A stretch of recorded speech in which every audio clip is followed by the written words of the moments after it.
getting that kind of attention on a business which has the potential to triple or quadruple the annual GDP of this country is a huge step forward. So there's been a lot going on, and I think the year will continue to produce a lot of interesting developments. All right, welcome back inside our proactive newsroom. And joining me now is Robert Bose. He is the CEO of Sintana Energy. And Robert, it's great to see you again. How are you? Good, thanks, Steve. Good to see you. Thank you for having me back. It's been a little while. Yeah, I think we talked just after the start of this year, and so a lot has happened since then, and a lot of updates on a couple of wells that we talked about back then that were just coming online. So probably a great place to start. Why don't we start there? Get us up to date on what you're seeing in those two. Sure, absolutely. As harkening back to our last conversation, I think at that point, as you know, we mentioned that there were two wells which had just been initiated, one on Pel 83 operated by Galp and the other one on Pel 90 operated by Chevron. And so in the intervening period, we announced some results on both of those. So maybe just to go through them, on February 25th, we announced the results of the Mopane 3X location. This was the fifth well in the Mopane complex, drilled by the joint venture over the past, call it 18 months. The previous four wells were all largely focused on kind of the western central portion of the complex.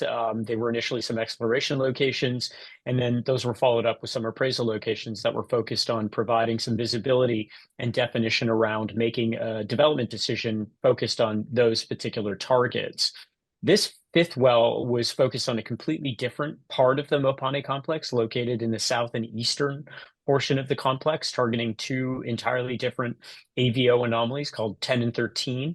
And the punchline is this well was probably one of the best wells that was drilled in the complex of all of them. The results were better than expected across almost every parameter: better porosity, permeability, better reservoir quality. The pressures were excellent. There was intersections with multiple reservoirs returning high quality columns of both light oil and condensate in high quality sand. So this has had the potential of opening up an entirely new potential development hub in the complex, which is just a fantastic development. So that was, some really, fantastic news we were able to announce, as I said, sometime in February. This will now wrap up the sort of active drilling activity on the complex.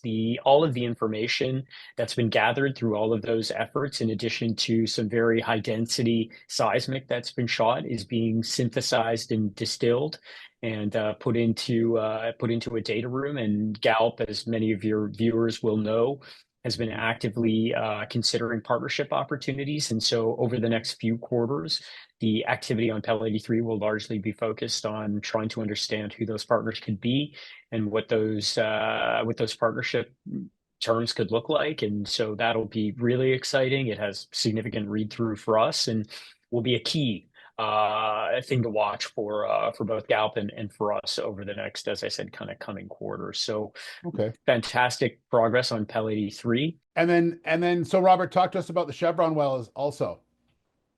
Yeah, so the Chevron well sort of culminated in a slightly different fashion, Steve. We were certainly very excited about Chevron's inaugural well on Pel 90, and I guess the one thing we can report is that while it didn't encounter commercial hydrocarbons, it was a successful outing from a technical perspective. It provided significant both confirmation of the overall geologic model and further confidence in kind of what happens next.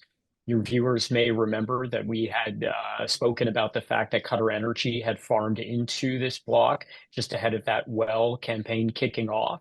And, their entry into this block was not about one well. It was about a multi-well campaign and the opportunity to really unveil an entirely new leg in the Orange Basin. And so we are looking forward to the joint venture returning to that block later this year for additional drilling activity. And, in speaking with our partners at Chevron, they're very excited about what's going to happen next. So it sets us up well for some more drilling activity towards the back half of the year.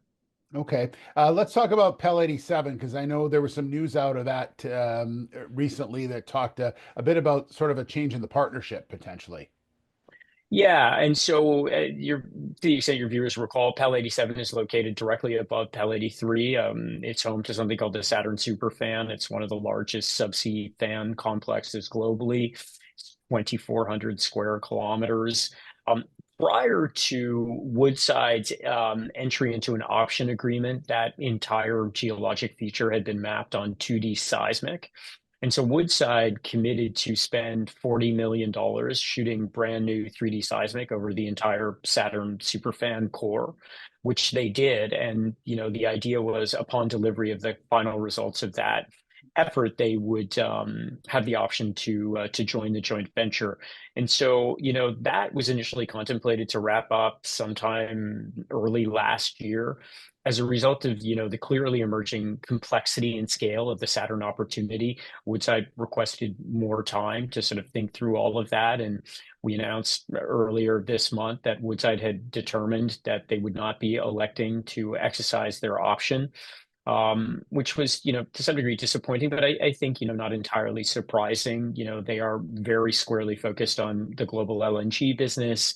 Mhm. And the scale and opportunity at Saturn, I think, has revealed itself in the intervening period. So, conversations with additional alternative counterparties and partners in this have already begun. And, as we are seeing, the Orange Basin is really the province of the super majors, the people that have both the technical and financial resources to really progress and develop these world scale resources. And so we are very excited about being able to kind of open up the doors to larger potential partners, some of which we have existing partnerships with in country. And so again, something to watch out for over the next few quarters is some progress on a new joint venture partner at Pell 87. So very excited about that, and think now that we're sort of free and clear to together with Pan Continental go have those conversations. They should be very interesting and will hopefully bear fruit.